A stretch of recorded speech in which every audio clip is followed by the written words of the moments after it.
வந்தாரை வாழ்த்தி வரவேற்பது நம் தமிழர் பண்பாடுங்க. அதன்படி இங்க கூடி வந்திருக்கிற அனைவரையும் நாங்கள் வாழ்த்தி வரவேற்கிறோம். வணக்கம் வணக்கம் வணக்கம். தேவ மகிமைக்காக நம்ம எதை செஞ்சாலும் ஒழுங்கும் கிரமமா செய்யணும்னு வேதத்துல போட்டிருக்கு. அதன்படி நம்ம வில்லுப்பாட்டுக்குரிய ஒழுங்கு என்ன? நம்ம தந்தனத்தோம் தான். அப்ப அதிலே ஆரம்பிச்சிடலாமா? ஓ, ஆரம்பிச்சிடலாமே. தந்தனத்தோம் என்று சொல்லியே வில்லினில் பாட, ஆமா வில்லில் பாட, ஆமா வில்லில் பாட, வந்தருளும் இயேசு தெய்வமே, வந்தருளும் இயேசு தெய்வமே.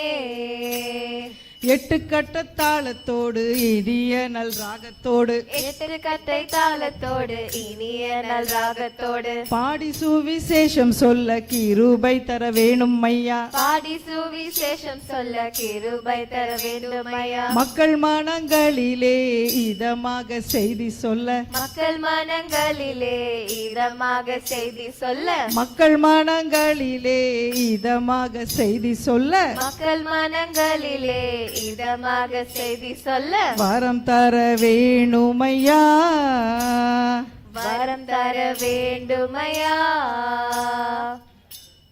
ஆமா அக்கா, நம்ம இன்னைக்கு எதை பத்தி பேச போறோம்? அதாவது மனுஷனுக்குள்ள பாவம் எப்படி வருது, வந்த பாவத்தை எப்படி விரட்டுறதுன்னு பார்க்க போறோம். ஆமாக்கா, நீங்க சொல்றது சரிதான். இந்த உலகம் முழுச பாவம் நிறைய நிறைஞ்சிருக்கு. ஒரு சில ஆம்பளைங்க தண்ணி அடிக்கிறதும், கோவம் வந்தா பொண்டாட்டிய போட்டு அடிக்கிறதும், ஃப்ரெண்ட்ஸுகளோட ஊர் சுத்திட்டு வீட்டுக்கு வராம இருக்கிறதும், காசை வீணா செலவு செஞ்சு. அது சரி, இந்த பொம்பளைங்க மட்டும் எதுக்கு விதிவிலக்கா?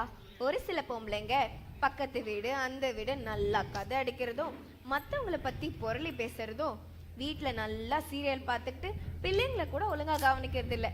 இன்னும் ஒரு படி அதிகமா சொன்னா பணத்தை அநியாய வட்டிக்கு விடுறாங்க. என்னதான் நடக்குதுன்னு தெரியல. ரெண்டு பேரும் சொல்றது 100க்கு 100 உண்மை. ஆனா இதுக்கெல்லாம் காரணம் யார் தெரியுமா? ஓ, தெரியுமே. ஓய் தந்தானா தந்தானா, ஓய் தந்தானா தந்தானா, ஓய் தந்தானா தந்தானா தந்தானா தந்தானா தந்தானா தந்தானா, ஓய் தந்தானா தந்தானா. தூண்டி விட்டு வேடிக்கை பாக்குறான் பிசாசு, உன்னை ஆசை காட்டி அழிக்க பாக்குறான். மிக தந்திரமாய் தூண்டி விட்டு வேடிக்கை பாக்குறான். தூங்கி விடாதே அவனை துளியும் நம்பாதே, தூங்கி விடாதே அவனை துளியும் நம்பாதே.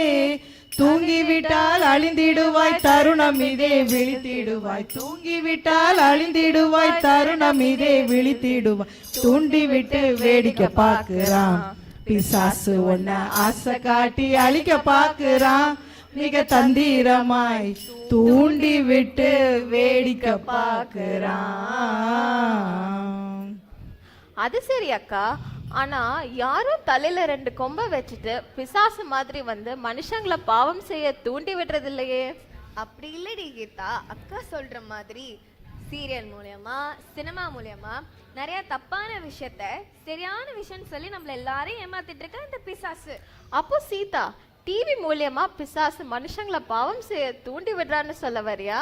அப்படி இல்லை கீதா, டிவி மூலியமா மாத்திரம் இல்ல, அவன் வேற வேற வினோதமான விஷயத்துல கூட வந்து மனுஷங்களை ஏமாத்தி பாவம் செய்ய தூண்டுறான். அதுலயும் இப்போ சின்னவங்கள்ல இருந்து பெரியவங்க வரைக்கும் ஒரு விஷயம் எல்லாரையும் கட்டி போட்டிருக்கு. அது என்ன தெரியுமா? ஓ, தெரியுமே. அது என்ன? நம்ம செல்போன் தானே. செல்போனுக்கு தமிழ்ல என்ன? அலைபேசி. அலைபேசி. அன்பர்களே எங்க அறிவுரைய கேளுங்களே, அலைபேசி. அன்பர்களே எங்க அறிவுரைய கேளுங்களே. கைபேசிய பாடுகிறோம் நீங்க கனிவுடனே கேளுங்களே, கைபேசிய பாடுகிறோம் எங்க கனிவுடனே கேளுங்களே. அளவு கூடி போச்சுதுன்னா அமிர்தம் கூட நஞ்சுதாங்க. அளவு கூடி போச்சுதனா அமிர்தம் கூட நஞ்சுதாங்க.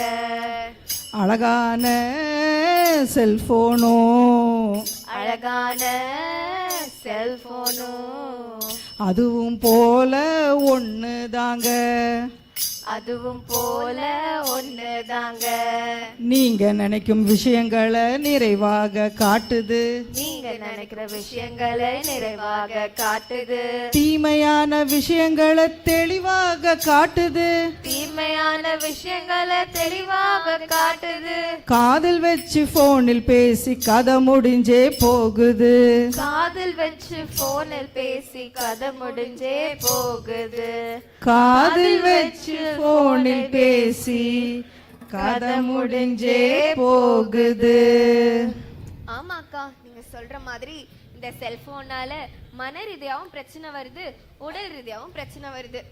அது சரி சீதா, செல்போன்ல நல்ல விஷயங்கள் கூட தானே இருக்க செய்யுது. வெள்ளை மனம் கூட தொல்லையாகிவிடும், இல்லை என்று சொல்வாயோ மனமே. உன் வெள்ளை மனம் கூட தொல்லையாகிவிடும், இல்லை என்று சொல்வாயோ மனமே.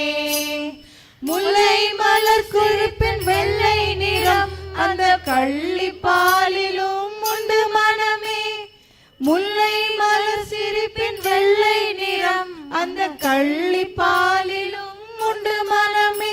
அள்ளி பருக முடியுமா மனமே, அள்ளி பருக முடியுமா மனமே. ஆமாக்கா, வெளுத்ததெல்லாம் பால் கிடையாது, மின்னுவதெல்லாம் பொன் கிடையாது. இந்த செல்போன்ல காட்டுறது எதுவும் உண்மையும் கிடையாது. ஆமா சீதா, இந்த செல்போன்ல நல்ல விஷயமும் இருக்கு, கெட்ட விஷயமும் இருக்கு. இந்த செல்போனால கெட்டு போய் வாழ்ந்தவங்களும் இருக்காங்க, வாழ்ந்து கெட்டவங்களும் இருக்காங்க. அதுவும் அதனால் இந்த செல்ஃபோனை எப்போ பயன்படுத்தணும், எப்படி பயன்படுத்தணும், யார் யார் பயன்படுத்தணும், எவ்வளோ நேரம் பயன்படுத்தணுன்ற அறிவு, ஞானம், விழிப்புணர்வு இல்லைன்னா அது மனுஷனை வேண்டாத சில பாவத்துக்கு அடிமையாக்கி சின்ன பின்னமாக ஆக்கி அவங்க வாழ்க்கையை அப்படியே புரட்டி போட்டுரும். அது சரி அக்கா, நீங்க சொல்றது சரிதான். ஒரு சிலர் இந்த செல்போனை வச்சு வீடியோ கேமுக்கும் படம் பார்க்கறதுக்கும் ரீல்ஸ் பார்க்கறதுக்கும் முன்ன பின்ன தெரியாதவங்களோட ஃப்ரெண்ட்ஸ் ஆகிக்கிறதும் மணிக்கணக்கா போய் ஃபோன் பேசுறதும் இதெல்லாம் செஞ்சு வாழ்க்கையே சீரழிஞ்சிடுது. இந்த செல்போன் நோய்க்கு என்னதான் மருந்தோ. கண்ணீர் விட்டு கதறி அழுது துடிக்கும் தம்பி, கண்ணீர் விட்டு கதறி அழுது துடிக்கும் தங்கச்சி, உன் கண்ணீர் துடைக்கும் மருந்து ஒன்று இருக்கு தங்கச்சி, உன் கண்ணீர் துடைக்கும் மருந்து ஒன்று இருக்கு தம்பி. ரட்சிப்பெண்ணு மருந்து அது இயேசுவிலே இருக்கு, ரட்சிப்பெண் மருந்து அது இயேசுவிலே இருக்கு. நம்பி வா அவரிடம் மன்னிப்பளிப்பார் இலவசம், நம்பி வா அவரிடம் மன்னிப்பளிப்பார் இலவசம். தினத்தந்தி பேப்பரிலே தினம் தினம் தொடர்ந்து வரும் சிந்து பாத்து கதை போல பாவம் உன்னை தொடருதோ. திங்கள் முதல் வெள்ளி வரை தினம் தினம் இரவிலே சின்ன திரை தொடரை போல உலகம் உன்னை இழுக்குதோ. தப்பிவிடு தப்பிவிடு, இந்த தருணம் மீண்டும் வருவதில்லை. தப்பிவிடு தப்பிவிடு, இந்த தருணம் மீண்டும் வருவதில்லை. நம்பிவிடு நம்பிவிடு, பாவ பரிகாரம் இயேசுவிலே. நம்பிவிடு நம்பிவிடு, பாவ பரிகாரம் இயேசுவிலே. நம்பிவிடு நம்பிவிடு, பாவ பரிகாரம் இயேசுவிலே. ஆமாக்கா, நீங்க சொல்றது சரிதான். நம்ம செஞ்ச பாவம் எல்லாம் தீரணும்னா நம்ம வாழ்க்கையே ஏசப்பா கிட்ட தான் ஒப்படைக்கணும். ஏன் ஒப்படைக்கிறோம்னா அவர்தான் நம்ம எல்லா பாவத்துக்கும் பரிகாரி. அது எப்படி அக்கா நீங்க சொல்றீங்க? என்ன சீதா, நீ சொல்லு பாப்போம். ஏன்னா அவர் தான் உனக்காக எனக்காக நம்ம எல்லாருக்காகவும் தன்னுடைய ஜீவனை சிலுவையில விட்டு 3ஆம் நாளில உயிர் தெழுந்திருக்காரு நம்ம இயேசு கிறிஸ்து. ஆமாமா, திரும்பவும் வர போறாரு. நீங்க 2 பேரும் சொல்றது சரியாதான் சொல்றீங்க. ஆனா இதுல ஒரு விஷயத்த மறந்துடக்கூடாது. அது என்ன? நம்ம எல்லாருக்காகவும் நேரமும் காலமும் காத்திருக்கிறது இல்ல. மனுஷனோட வாழ்க்கை ரொம்ப சின்னது, அதுக்கு வாரண்டியும் இல்லை, கேரண்டியும் இல்லை. மனிதா மனிதா மானிட வாழ்வு நிலைப்பதில்லையே, நிஜமே நிஜமே பாவத்தின் சம்பளம் மரணமே. மனிதா மனிதா மானிட வாழ்வு நிலைப்பதில்லையே, நிஜமே நிஜமே பாவத்தின் சம்பளம் மரணமே. மண்ணாசை பொன்னாசை பெண்ணாசையாலே நம் ஆசை உலக வாழ்வு முடியும் தன்னாலே. மண்ணாசை பொன்னாசை பெண்ணாசையாலே நம் ஆசை உலக வாழ்வு முடியும் தன்னாலே. நம் பாவம் நம்மை தொடர்ந்து பிடிக்கும் பின்னாலே, நம் பாவம் நம்மை தொடர்ந்து பிடிக்கும் பின்னாலே. என்னாலும் இயேசுவல்லால் நமக்கு ஒரு வழி இல்லையே, என்னாலும் இயேசுவல்லால் நித்தியத்தில் இடமில்லையே. மனிதா மனிதா மானிட வாழ்வு நிலைப்பதில்லையே, நிஜமே நிஜமே பாவத்தின் சம்பளம் மரணமே. உணர்ந்தால் உனக்கு அளித்திடுவார் நித்திய ஜீவன் நம்ம இயேசுவே. மனிதா மனிதா மானிட வாழ்வு நிலைப்பதில்லையே, நிஜமே நிஜமே பாவத்தின் சம்பளம் மரணமே. மனிதா மனிதா மானிட வாழ்வு நிலைப்பதில்லையே, நிஜமே நிஜமே பாவத்தின் சம்பளம் மரணமே. ஆமாங்க, கிடைச்ச வாழ்க்கைய சீரும் சிறப்புமா இயேசுவுக்கு பிரியமா இந்த உலகத்துல நம்ம வாழ்ந்தோம்னா சொர்க்கத்துல நித்திய வாழ்வு நிச்சயம். நிச்சயம் நிச்சயம் நிச்சயம். ஆமாங்க, இந்த உலகத்துல மனுஷனோட வாழ்க்கை மாறிக்கிட்டே தான் இருக்கு. சந்தர்ப்ப சூழ்நிலைக்கு ஏற்றவாறு அது மாறிக்கிட்டே தான் இருக்கு. நம்ம எவ்வளோ நல்லவங்களா இருக்கணும்னு நினச்சா கூட சில சமயங்களில் தவறுறது உண்டு. ஆனால் நம்ம ஏசப்பா அப்படி கிடையாது. அவர் நேற்றும் இன்றும் என்றும் மாறாதவராக இருக்கிறாரு. அவர்கிட்ட நம்ம வாழ்க்கையை ஒப்படைச்சோன்னா நம்ம இந்த உலகத்தில் வர எந்த சவாலையும் சுலபமாக சமாளிச்சிடலாங்க. இதுலேருந்து நீங்கள் என்ன தெரிஞ்சுக்கிட்டீங்க?